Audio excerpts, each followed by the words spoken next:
Hay que saltar del corazón al mundo.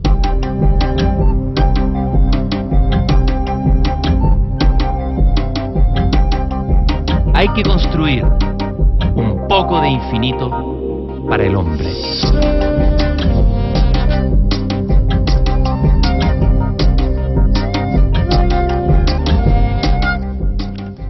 El poeta Rabindranath Tagore, poeta bengalí de Calcuta, dice en uno de sus bellos poemas: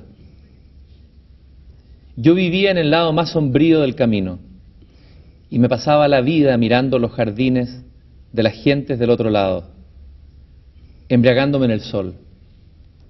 Me sentía pobre y andaba de puerta en puerta con mi necesidad. Y mientras más me daban los otros, de su cuidadosa abundancia, más me pesaba mi zurrón. Una mañana, el repentino abrirse de mi puerta me despertó, y tú entraste y me pediste limosna. Rompí desesperado la tapa de mi arca, y mi sobresalto me hizo hallar mi propia riqueza. Eso dice el gran poeta Rabindranath Tagore.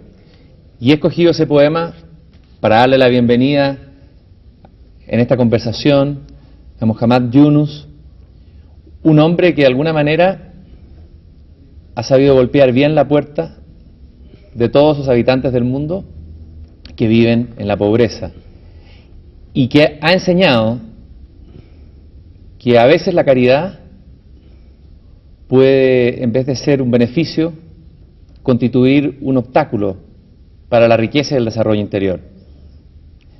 Muchas gracias, Muhammad, por estar aquí en esta conversación. Thank you for welcoming me, quoting Rabindranath Tagore. He's my hero. He's a great poet, and this is a wonderful way to start the conversation. ¿Qué lecturas o qué poesía o qué sabiduría lo nutrió a usted en su infancia y su juventud? You can discover the whole world in a little drop on a blade of grass, because it reflects the whole world and so on. So you can see the vision of a bigger thing in a tiny little point. It's right in front of you. You don't have to go miles to discover the world. The world is right next to you. That's again Tagore's poem. It's beautifully done. Yeah? It's a very exciting thing to feel that the world is not too far away from you. It's a question of viewing it, seeing it in your eyes. ¿Y qué otros maestros tuvo o qué obtuvo usted, por ejemplo, de la sabiduría musulmana o la tradición de Bangladesh, que lo ayudara después de alguna manera, o a lo mejor en su propio consciente o inconsciente, a desarrollar su pensamiento y su vida después? Well, a lot of things came, not a very specific thing that I pursued over the years. Religion, of course, my family is a very devoted Muslim family. My mother and my father, both of them, were very devoted religious person. Very pragmatic people at the same time. I came from a low middle class family. It's not too much luxury in our life, but they were very diligent, very hardworking, and wanted to be helpful to the neighbors, particularly poor people. Particularly my mother was very helpful to poor people. Whoever wanted some help from her, she always willingly came forward to help as much as she could. So all these influence, and the basic principles of religion, helping others, and to see helping people is helping, is do the desire of the Creator. This is the human beings, the reflection, or all life forms are the reflection of the Creator Himself. So all these things at the childhood you absorb without realizing what it all will mean to you one day. So I don't know how those have influenced me. And we were going through, at that time when I was growing up as a child, the independence movement of the entire region. The British, right after the Second World War, was to leave the country, give up the colony, because that was the deal made with the Indians to participate in supporting British government in the Second World War. So when the war was over, they were demanding that you go now, leave us free, independence movement. But the British was very reluctant to leave. So the enormous amount of public mobilization and amount of demonstration against the British to let them go. So that's intense nationalism in that movement. As a child, we were watching that, not much that we understood, all the national heroes, independence heroes in front of our eyes, that they are participating in that national movement. And then India and Pakistan became independent country in 1947. I was only 7-year-old at that time. So see what that independence meant at that age, and go through that and creating a new country, and you want to build the society in a different way. What does independence mean to you? Those questions, and democracy, freedom, and economic changes, underdevelopment to development, and all those controversies, issues, and political turmoil, and so on. Si usted cierra los ojos ahora y va a su infancia, ¿qué recuerdo hermoso puede sacar de esa infancia? Un recuerdo que lo nutra, un recuerdo hermoso. Tal vez de la calle donde vivía o del barrio donde vivía, algún recuerdo de su infancia. Well, I grew up in a very densely populated neighborhood of a small town.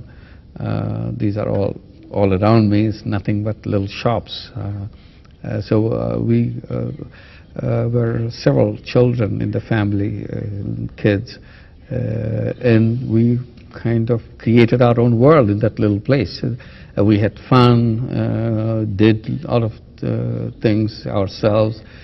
Our adults didn't pay much attention to us. We were practically on our own, and we loved reading books, and we tried to catch as many books as we can to read stories and things, literature, Tagore and many other Bengali writers who are they're very excellent writers of social conditions, novels and articles and so on. So we were absorbed in that world, and we're in the school also. We are competing with other students, and I joined in many activities, in school activities, including Boy Scout. I was a Boy Scout, and participating in many of those Boy Scout events, like participating in jamborees. When I came out of high school, I went to the World Jamboree in Canada. So for a young person of 15 years, going out of Pakistan, at that time we were part of Pakistan, and joining with several other young kids like me, to go all the way to Canada, and going by ship from Southampton to New York.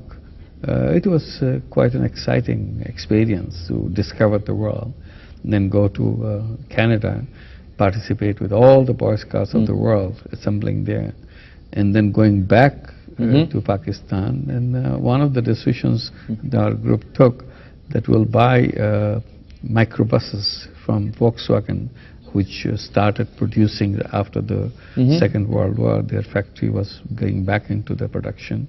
And we went to Klagenfurt, where the factory is located. We bought 3 microbuses from the factory and drove these 3 microbuses through Europe, and we decided where we want to go. It was a fun thing. We have no time limits. We know we are missing our school, but we didn't pay much attention to it. It's so much fun. We'll go any place that we like to go and camp there and visit their Boy Scout offices and get their collaboration and move on to the next city. It took about 6 months to get back to where we came from, by road all the way from Europe to Pakistan. So that was a real exciting experience for me. Después usted estudia economía en la universidad Y pareciera que ahí, de alguna manera, usted descubre un divorcio entre la teoría, la economía teórica y lo que es la realidad. Ese abismo tremendo que hay a veces entre la teoría y la realidad. Me gustaría que me contara cómo fue eso y en qué consistía ese abismo. Yeah, I wanted to study economics, the reason I wanted to study economics was because I thought this is one way I must understand what development is all about, what needs to be done, and so on. I was trying to understand what this is, but very soon I found out that it's not a very exciting subject for me, because everything comes in a very abstract form.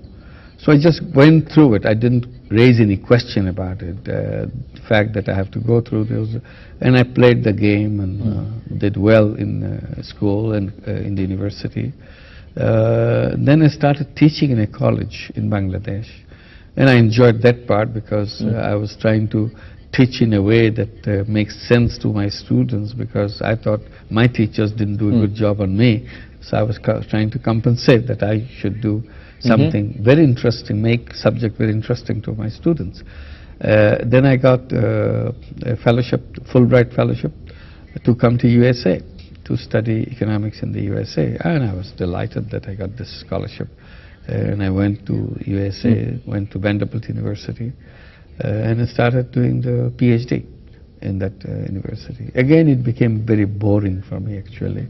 I didn't see any excitement in it, because everything is so routinized, so kind of straitjacket thing. But one thing excited me was one particular teacher in that university, Georges Rogan, who is a Romanian by nationality. He settled down in USA. He's a wonderful teacher. He's basically a Marxist theoretician. So this is the first time I got an opportunity to learn Marxist economics from him. And it's a wonderful teacher. He is the first teacher I really thought that this is what a teacher should be. Yeah.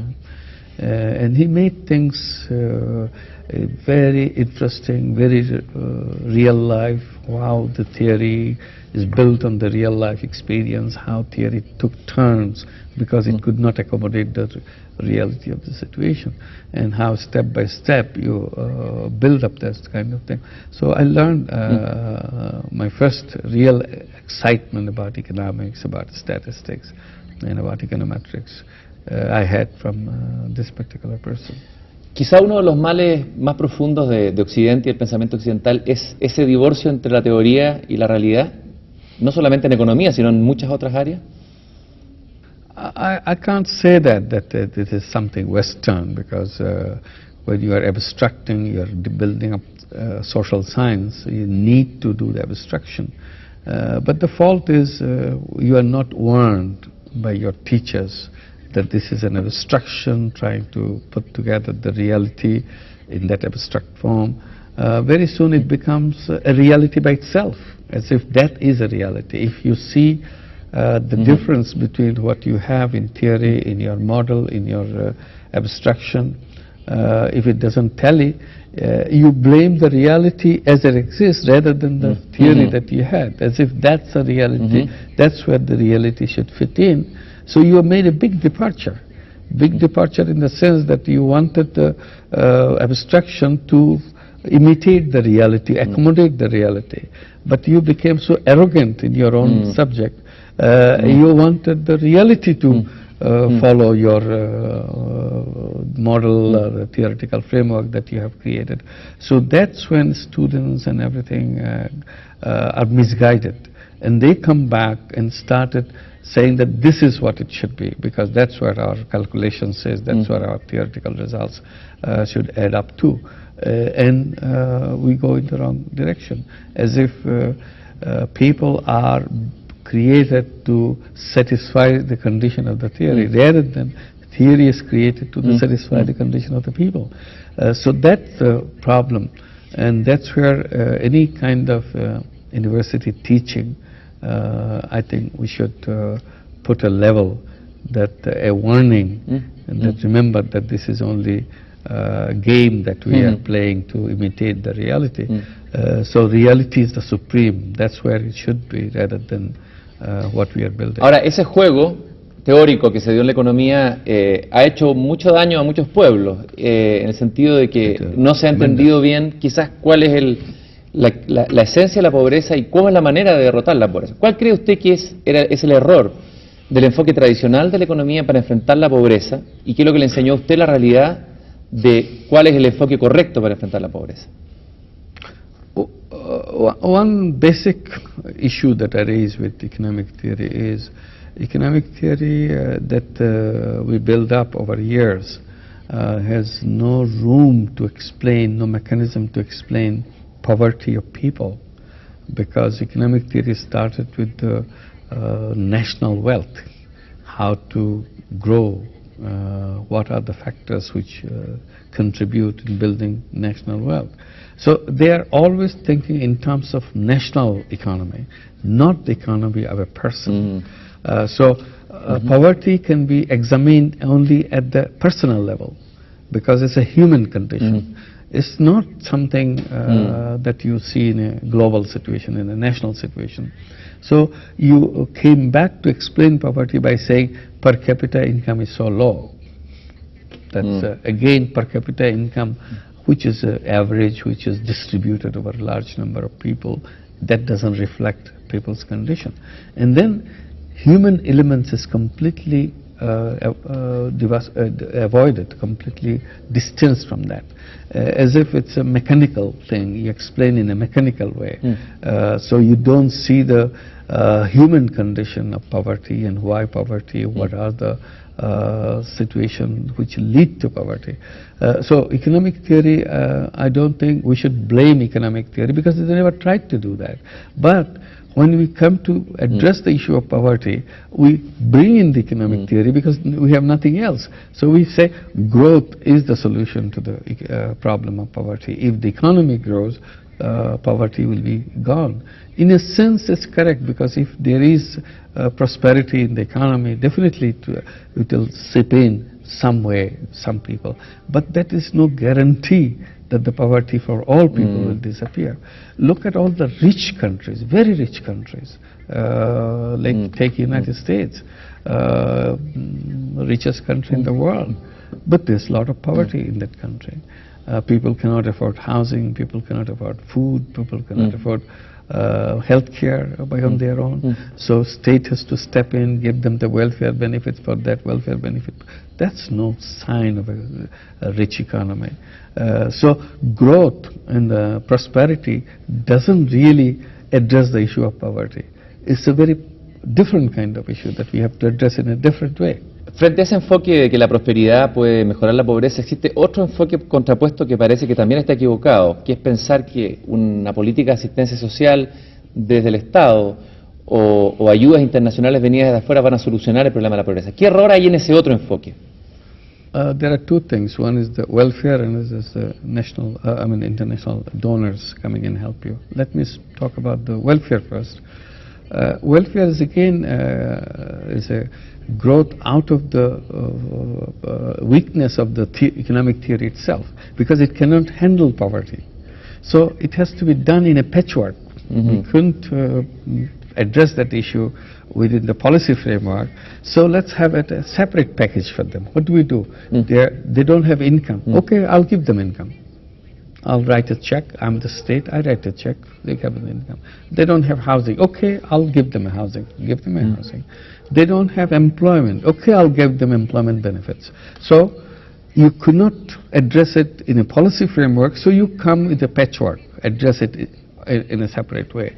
In the process, I'm arguing you are doing damages, because if people live on the state charity, if people wait for their jobs until then they get the state check to take care of myself, then all my initiative to solve my own problem is gone, because I know the state will take care of me. So I become very lazy. All the initiative, because I know this is the way my society is. Also, I assume this is the way societies are supposed to behave. I don't have to do anything. For me, the initiative of individual is the most important element in human being. It's full of energy and creativity inside a human being. So society should be organizing itself in a way everybody has a chance and incentive to unleash that energy. If I have no incentive, I will never discover myself. I'll always go because life is okay with me. I eat and I sleep and so on. But my point is, just eating and sleeping in a nice house or a reasonable house is not human life. It may be animal life. So I'm a human being, but what I'm doing, I'm living in a human zoo. I'm in a zoo, somebody comes and feeds me, I dance around, I go around, play around, because I have nothing to do. I think that's not quite the human life is all about. Human life is about creativity, and through creativity I discover myself. So there must be something that I can unleash that creativity from me. So that's where charity or welfare is not the right approach. But I understand there are circumstances where the state must come and help people. And that I'm saying the charity or the welfare should always have a time limit. That, okay, you are in difficulty, society will help you to overcome that difficulty. After this, you will be on your own. It cannot be a permanent home for people. Most of our welfare programs become permanent homes for people. Once you get into welfare, you hardly get out of welfare. And as a result, your children are born into that welfare. So they learn how you live, because this is how you live. Somebody gives you a check, government gives you a check, you cannot think of anything else. If you take away that check, they go crazy, because they don't know what else to do, because they never learned. The grandchildren are born into that. So imagine at that time you take away the bottle, the feeding bottle from them. They go absolutely berserk, because they never learn anything else.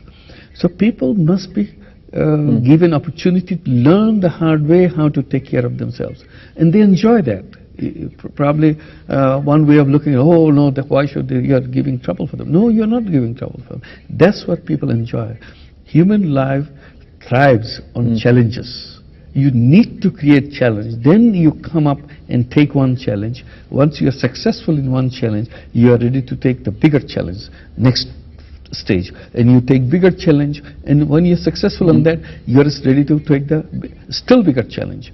And some of them go up and up and up, and some of them go third stage, fourth stage, and so on. So in the process, what you're doing, you're building up and you're unleashing your energy. In the process, you're helping the community, because your productivity, your creativity, not only helping you, it's also helping everybody else. Your whole economy and the society is lifting.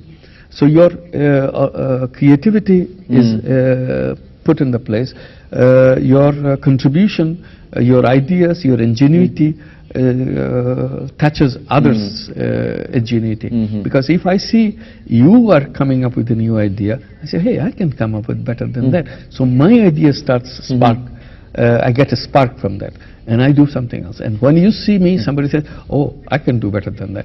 So it is a touching. But if I see you don't do any work, and you say, why should I work? He doesn't work, and I don't have to work. I can do it. So the charity and the handouts go in that one. Donor funds is a different story. It's not welfare. Donor funds says, you are a poor country, okay, I'll give you some money so that you can improve your economic situation. What do we do? Build roads, build highways, build buildings or something, or a health program and so on.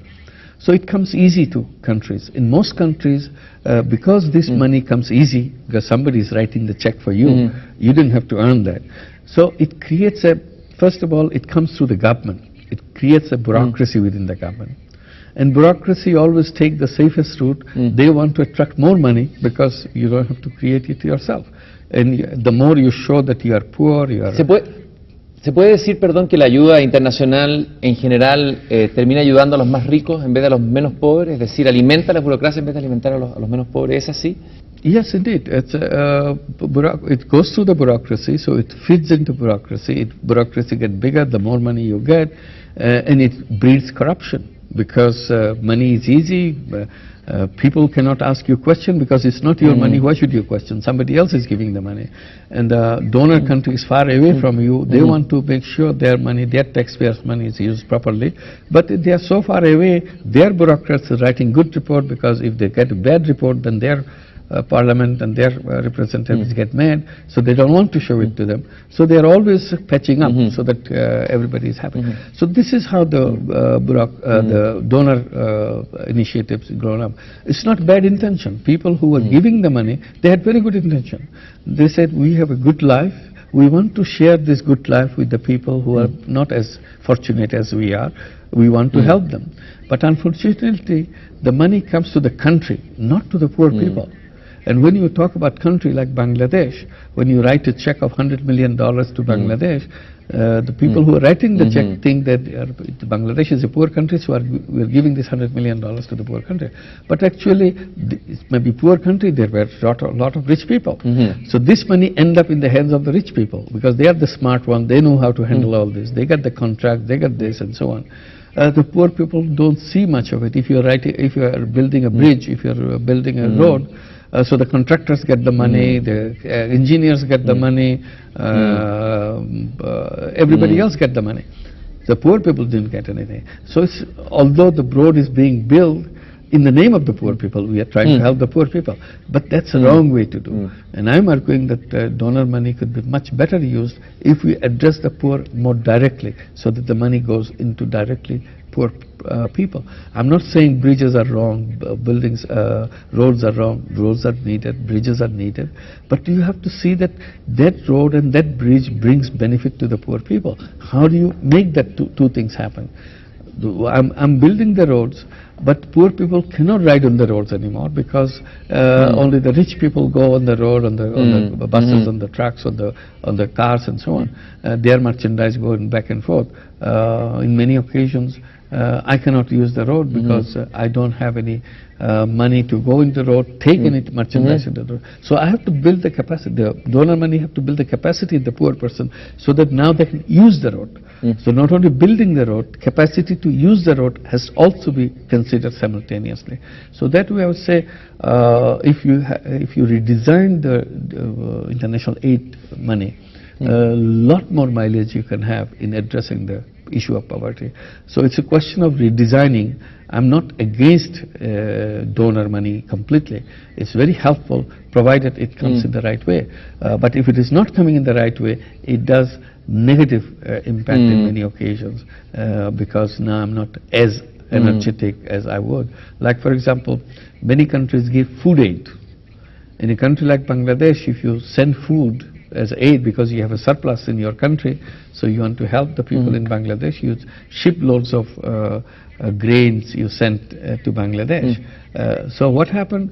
It depressed the agricultural market in Bangladesh. So the farmers who are producing get very discouraged because they don't get a good price, because foreign free food came into the market and it has depressed the whole market. So you wanted to help, but instead you take away the initiative and the productivity in the country. Now the farmers are not investing in it because you don't get good price. So this is not a good kind of policy for that. So policy could have been made differently to help the agriculture to take care, produce extra food so that the country has more food. Leyendo su libro Hacia un mundo sin pobreza, tengo la impresión de que, además de su maestro rumano, usted tuvo otros maestros o maestras, que fueron las mujeres de Bangladesh. ¿Qué le enseñaron las mujeres de Bangladesh a usted como economista? Oh yes, a lot of it. My first real learning took place when I started getting away from the classrooms and started visiting the village next door to the university campus, and started talking to the real people, because in my textbooks there are people, not real people. These are storybook people for the economic theory. For example, in the economics, the word people doesn't appear at all. In economics textbooks, you see either labor or entrepreneur. The entire human population is divided into two different categories: entrepreneur and labor.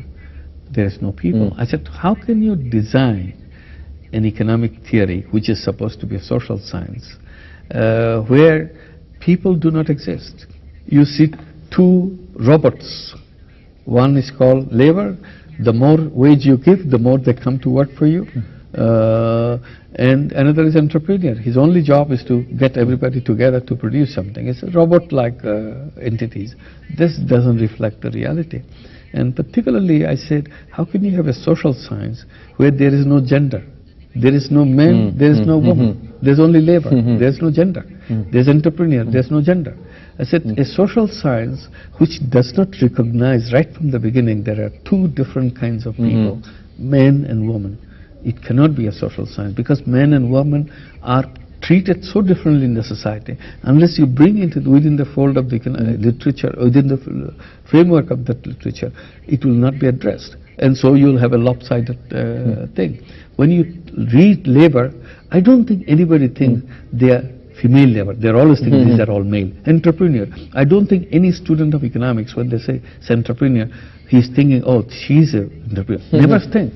They think, oh, he is an entrepreneur. He is a labor. So it's everything male. Then you don't have children. How can you have economics without children? Because children represents future. So whatever you're doing, you are building up the growth and all the future and everything. But the people who will take it to the future, they do not exist. I don't think economic literature in some way, even today, as a patchwork, can bring in children into it. They cannot.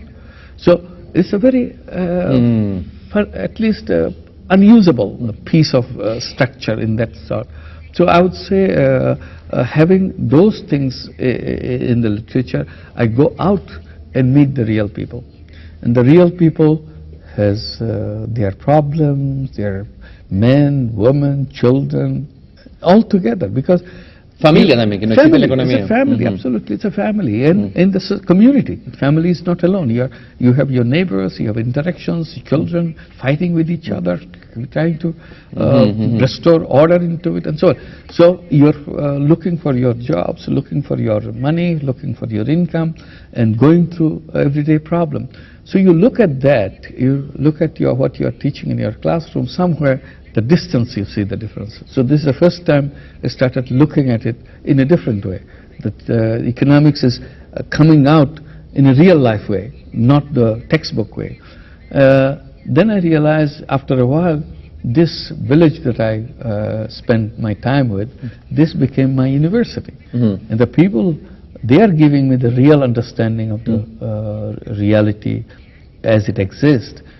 At that time, I thought it's a reality of that village, but today I feel it's a reality of the world, what is happening in that village.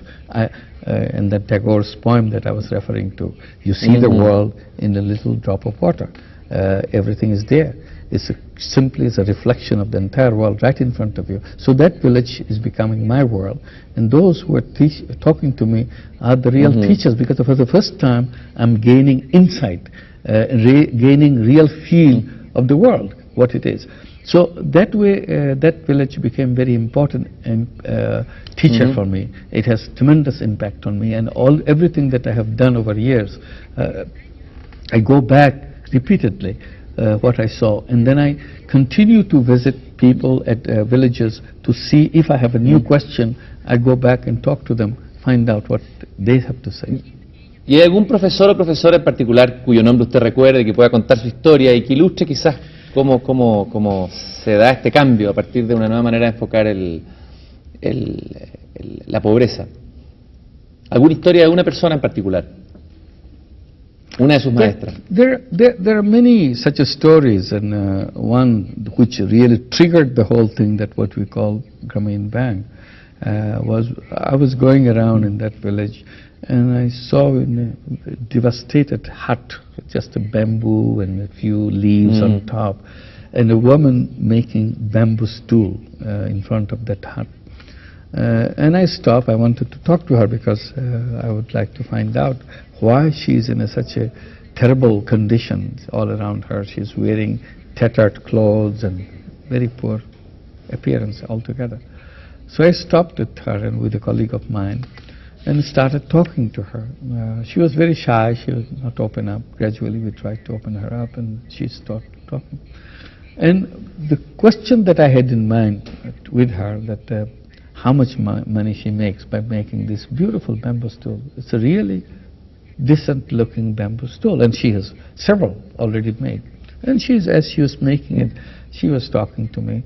She says she makes only 2 cents a day. And I couldn't believe that anybody can make only 2 cents a day making this. I said maybe she doesn't understand the calculation of money, so she doesn't understand that.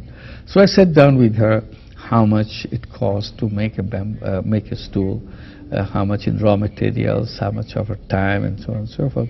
After taking all the elaborate information, I worked it out, and I see she's right. She makes 2 penny or slightly more than 2 penny. That's about it. And I said, why is that? Why do you make only this 2 penny? He said, well, because I cannot get a better price for that. How come you don't get a better price? She says, well, I borrowed some money from a trader with the condition that I have to sell this product to him at the price that he decides. And I said, why do you have to sell it to her? Because I borrowed money. Why did you borrow this money? Because I have to buy the bamboo to make this. I didn't have the money. So I said, maybe she needs a lot of money to buy the bamboo. I said, how much does a bamboo cost? She said, well, about 25 cents US. I said, you didn't have the 25 cents to buy a bamboo? She said, no, I don't have 25 cents to buy a bamboo. So I borrowed it from the trader. And the trader gave the condition that for this money, I have to sell everything only to him and at the price that he decides. Then I realized for the first time that how cruel this arrangement is, because in the process she has become actually a slave labor to this person. And this person is using for 25 cents to make all this for him, and she gets only 2 penny for all her work and all the toil that she puts into this. And I was so shocked, I didn't know what I should do in that. So I worked out thinking what I should do. The thought that came to my mind that I should go around in the village to see if there are other people like her who have been victimized by the moneylenders. So I took a student of mine and went around in the village to make a list of this. And within a week we had a full list with 42 people. Total money they needed was $27. So again I was shocked, because here in the classroom we are talking about millions of dollars of investment, billions of dollars of investment, 5-year development plans, national planning mechanism, and having international investment coming in and national investment coming in to help the poor people. I said, my God, here only a few years from that classroom, a woman suffering not for millions of dollars, not for hundreds of dollars, only for few cents. And we cannot provide that few cents. Here we are talking about poverty and so on and so forth. So that became a big lesson for me, how in a global, in a national sense, we talk about big money, big project, big thing, forget about for whom this we are doing. So I gave this $27 out of my pocket to all those 42 people to get them away from the clutches of the moneylenders, so that they can be free to sell their product and improve their income right away. It doesn't need anything. They have all the things. They have the skill, they have the market, they have the good price, but because they didn't have the money to buy the materials, so they had to borrow, and in the process they lost everything. So I removed that in one little intervention. So I see this can be expanded. So the rest of the story, which took me into the direction of providing credit to the people, and I saw how important that thing was and how important that thing is today and for all time to come. Because if you want people to be free in translating their ability and their niche that they have, take advantage of their niche, you need the money. Because we have created a world where a dollar, to catch a dollar, you need a dollar. Unless you have the first dollar, you cannot catch the next dollar. But the poverty means you don't have the first dollar, so you never catch the second dollar. And we created financial institutions which give you lots of dollars, provided you already have lots of dollars. It's a very strange world. So this is nobody even pays attention to it because they never went to check back with those people what is their need. So we go on creating our abstract world and making conclusions and making derivations from those things and create more and more fancy conclusions out of it, but without going to the people in that way. So we sit in the ministries, make decisions because the theory says it should be it, and this is it. The consultant says this is it, this is it. We make decisions. We hardly go back and check with them. And you look at the poor people, oh, poor, they are lazy, they don't know anything. You must do the training program. If you train them, they will start finding jobs. Or if the economy is booming, there will be lots of jobs created. Only then you can take care of poverty. No, people don't have to do the wage jobs all the time. There's other opportunities. Create our own jobs. Who says that we have to always wait for jobs created by some industry or some office or something? Human beings always created their own job. The whole history. When human beings started hunting and gathering, if they waited instead of hunting, sat there, sent their application for jobs, our forefathers will be extinct. They will be starved to death because nobody will give them a job. There's nobody to give them a job. But luckily they didn't wait for the jobs. They created their own jobs. They went ahead and found their food. They went ahead, hunt their animals and have a decent life for themselves, survived, studied, strong, and that's why we are here. How come when we come to this century and suddenly we believe that only way we can find our food if somebody gives me a job? So I'm writing applications, looking at the newspaper where the job opportunities are. This is a kind of, I can't even say it's a regress, because if you go back, things were much better. So it is not even a regress. It's a wrong turn, completely wrong turn. So human history is a history of initiative. Human history is a history of creating your own income. So how come we have not created institutions to support that? That's what we were talking about when we create microcredit and Grameen Bank. Una de las cosas que me llamó la atención y me llamó la atención en su pensamiento es la importancia que usted le da a la figura del trabajador independiente. Es decir, parece que en la economía o en las teorías económicas existe el trabajador y el consumidor, pero no aparece este trabajador independiente. Hay un economista peruano que se llama Hernando de Soto que escribió un libro que se llama El otro sendero, donde investiga todo ese mundo riquísimo de la economía paralela hecha por gente muy humilde, pero que encuentra en el Estado solamente trabas, burocracias y limitaciones para emprender.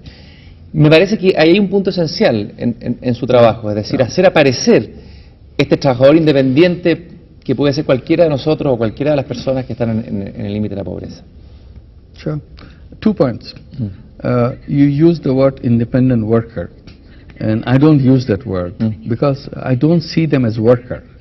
I call them entrepreneur because of my background in economics, you see? Because economics classify the world for 2 people, worker and entrepreneur. The people I'm talking about, they are entrepreneurs. They create their enterprise. They are not worker. Worker is who takes order for somebody else. That's a worker. This is an entrepreneur. She decides or he decides what she wants to do, how she wants to make money. So she is an entrepreneur. In economic literature, entrepreneur is a very rare kind of people with a very special talent for them. They have the management capacity and so on. The rest of the human kind in the world are simply workers. They wait for their orders. I said, this is a slavery of another kind. Why should I take orders from anybody? I can do things for myself. And that's precisely what all this microcredit is expanding, that you are the entrepreneur. You decide what you want. Yes, people can create their own jobs and own income and becoming an entrepreneur by herself and move into higher and higher level. A worker is someone who stays in the same level. After a few years, you get one step promotion. Entrepreneur doesn't wait for a promotion. She zooms up. If she has the capacity, she has the intelligence, she has the creativity, she zooms up faster. Another one zooms up, but not as fast as the other one. But they all move in the direction. And entrepreneurs fail in business. It collapses, completely become bankrupt. That doesn't mean she's a jobless person. Simply in one enterprise, she didn't succeed. But she doesn't sit idle. She comes up with another idea. She jumps into another one. And this time she succeeds. So that's entrepreneurship. Worker, I lost my job, I sit there and look for another job. So this is the distinction we have to make. And in my world, in my way of thinking, seeing what I have seen, I said all human beings are entrepreneurs. Some people never explored it, never got the initiative or opportunity to explore it, so they took the job with somebody else, became a worker. But those who will take this advantage, they will find out their talent inside and become very successful entrepreneur. So the society's responsibility is to help all human beings to explore their entrepreneurship, because that's what takes the society from one step to the next and next step. If you have lots of workers in the society, society doesn't move very fast, because you are only taking orders from few people. If everybody is ready to make new creations, new inventions, then the society moves up. Es interesante porque significa que o la traducción francesa está mala o la traducción española está mala. Quizás eso revela una mentalidad que en el mundo francés y en el mundo hispánico cuesta incorporar la idea de empresario, y sobrevive inconscientemente en el traductor la idea de trabajador independiente. Es interesante porque está mal traducido en su propio libro, no sé si me entiende. Yes, right. I see, okay. I'm sorry for that. No. Hay que escribirle al traductor. Because in my mind is the entrepreneur. hay que escribirle al traductor. Hay otra idea interesante en su pensamiento, es el tema de la demografía, que me parece que rompe un poco también una idea cliché o una idea hecha que hay sobre el tema demográfico. Pareciera que en general los organismos internacionales han alertado sobre el crecimiento demográfico. Sin embargo, usted dice que el problema no es un problema demográfico. Me gustaría que explicara usted eso, que la demografía o el aumento demográfico de la población no aumenta la pobreza, como sí nos han hecho creer los consultores internacionales. See, you don't feel it in Chile. It's a small population, 15 million. It's a large country. So you don't see their people here. See? But to us, it's everyday reality.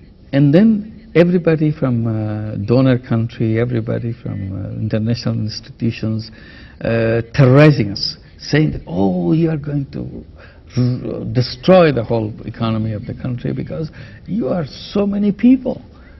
Today we are 131 million people in Bangladesh. In a tiny little place. It's a very densely populated country in the world, most densely populated country in the world, and it's growing. So there's in 1971 our population was 75 million. So from 71 today it's not very far, 32 years down the line we are 131 million people. When we were 75 million people, everybody was scared to death. What happens to us in 5 years, 10 years, 20 years from now? Because people will be dead. There's no food. Where is the food coming from? People will be eating each other for survival. Otherwise, there is no way. There's so many people in the country.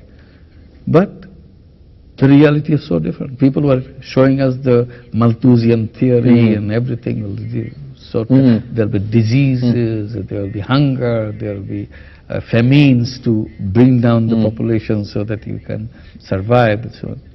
So this is the danger we are always being told about.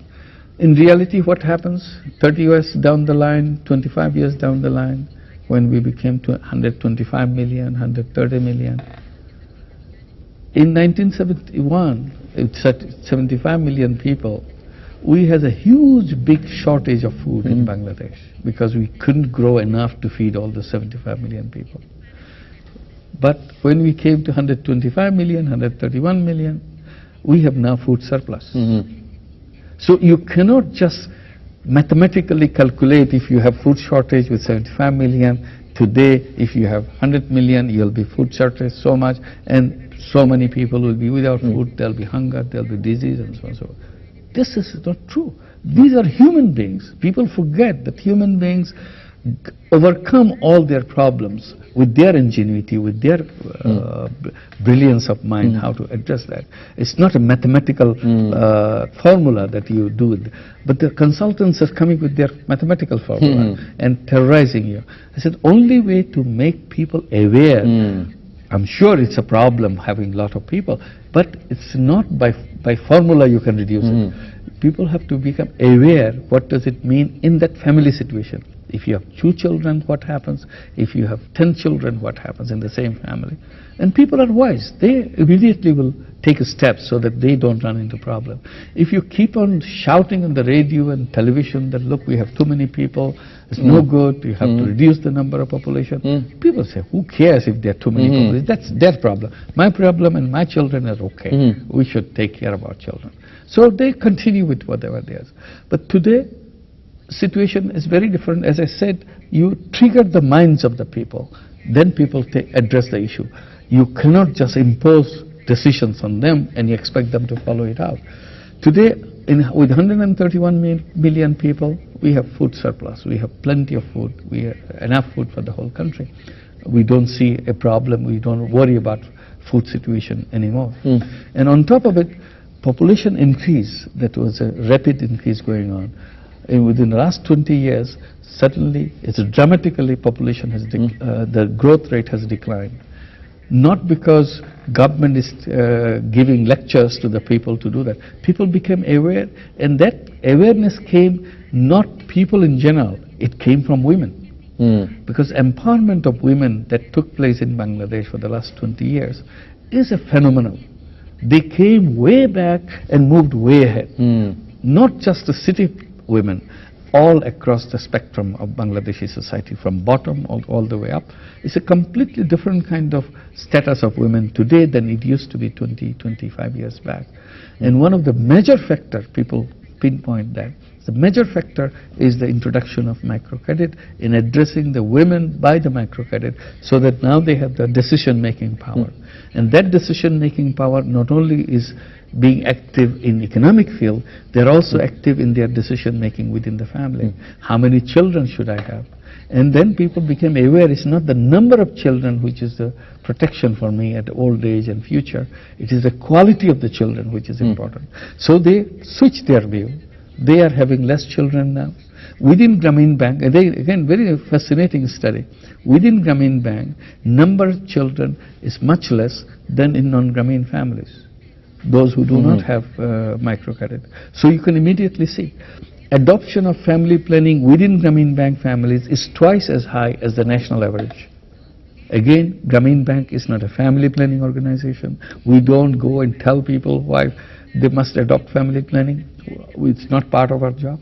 But they became aware that if I keep on having babies all the time, I'm all the time busy having babies, I don't do the business as much because I don't have business time left. So no, I don't have 1 2 babies. What I want to have, give a good life to our children. So all the children are in school. These are illiterate families. Now they are sending all their children to school because they see the quality is the key word, not the number. If you can have 10, 12, doesn't help. One of the reasons why they have large families because they are poor people at old age, somebody has to take care of them. If you have only 2, you never know whether these 2 will be successful. So you have large number so that somebody will be successful and help you. Now you don't have to go through that because you can take care of yourself. So this is how the departure, what the population theory and all that, terrorizing in a one-dimensional way. The issue is there. I'm not saying that you forget that issue. The issue is a very important issue. But addressing this issue has to come from the other side, not from the top-down kind of thing, so that people see how important it is for them, for their own life, to have a smaller family and look for the quality in the family rather than the quantity in the family. Bueno, hay muchas preguntas que quisiera hacerle y lamentablemente el tiempo es uno de nuestros grandes enemigos que no hemos podido derrotar. Quizás es el único enemigo que no podemos derrotar. Yo feliz. Sí, quizás la pobreza, como usted dice, optimista la vamos a derrotar, pero el tiempo no.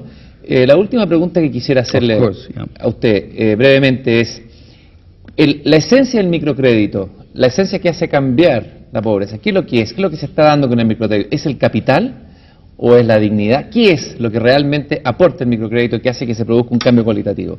If I just tell one woman who finally persuaded, because she's afraid to take a loan from the bank because she never touched money in her life, and we explained to her why it is important, she can think about, taking a loan and make an income for herself. Finally, out of the desperation, she said, well, why not, let me try. And she tries. When the first time she receives that money, she asks for, say, about $20 or $25 as a loan. She wants to do the husking of rice, take the husk out of the rice by pounding rice and selling it in the market. That's the safest investment for her. This is what she decided. So she came and took the money. And the day she was about to receive the money, you think she will be very excited taking the money for the first time she is getting this money. She doesn't do that. She gets very scared. She spends a sleepless night, all night. Should I take the money, or still there is time? I should not, because too big responsibility. I may not be able to handle that. So she decides not to take the money. And in the morning, her friends from the group comes and she tells her, no, I cannot take the money. And they get very upset with her. No, you have to take, because we want to take the money. If you don't take, they don't give the money to us too. So we are in this together. So they encourage her. Okay, we will all get the money. So finally she receives that $25 of money in the hand. And she trembles, she shakes. She cannot believe anybody has given her so much money in her hand, because she never seen all this money in one place, and particularly in her hand. So she thinks that anybody who trusted her with all this money, I must keep that trust, because nobody trusted me for a penny in my life. Today they gave me all this money. And if they have trusted me so much, I want to keep that trust intact. And she starts from there. And this is the beginning of microcredit, so on. So first of all, it is the trust in the person. The first time she feels her worth, that I'm somebody that worth trusting. And she then works to keep that trust and work very hard to make sure she earns enough to pay back. And it creates excitement. When she pays the first installment, it's a weekly installment, everybody thought that she won't be able to do that, because she never did business before. Now when she does it, she feels so relieved, so wonderful that she has done that. And then she waits for the second installment next week. And next week she worries maybe she will have a difficulty. No, she didn't have difficulty. She pays back the second installment, and the third installment, the fourth installment. And the half of the installments are gone, only half money to go. She feels so delighted she has done the half. And the final day, if it's a 1-year loan, and the 52nd week she is making the final payment to her installment. When she does it, she feels like a queen. She feels like a hero, that I have conquered the world. Because she feels like she can conquer the whole world at that moment, because she is successful.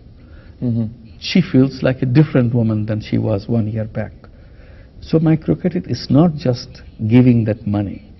It's a key to explore your own self, who you are. And that $25 journey in 1 year is only the first step. Now she is ready to take the next step, which is a bigger step she wants to, because she is bolder now. She wants to ask for a $40 now. 1 year back she didn't even think of $40, too big for her. Today she says, that's the money I must take from the bank, because I can handle this business. So it's creating that confidence in the person, and creating faith in herself, in her own ability, and then feeling the dignity that now she is enjoying from others, that she has kept her word. She's not an ordinary person. She's a person that one can do business with, and she stands 10 feet tall. That's what the microcredit is all about. Bueno, yo le quiero agradecer mucho, Muhammad, por haber estado aquí en esta conversación, y decirle que usted ha hecho algo maravilloso, que es traducir la poesía de su héroe, que era el poeta Rabindranath Tagore, en acción. Y eso es un milagro, hacer que la poesía se haga realidad. Muchas gracias por estar aquí en esta conversación. Thank you very much. I enjoyed very much talking to you. Thank you.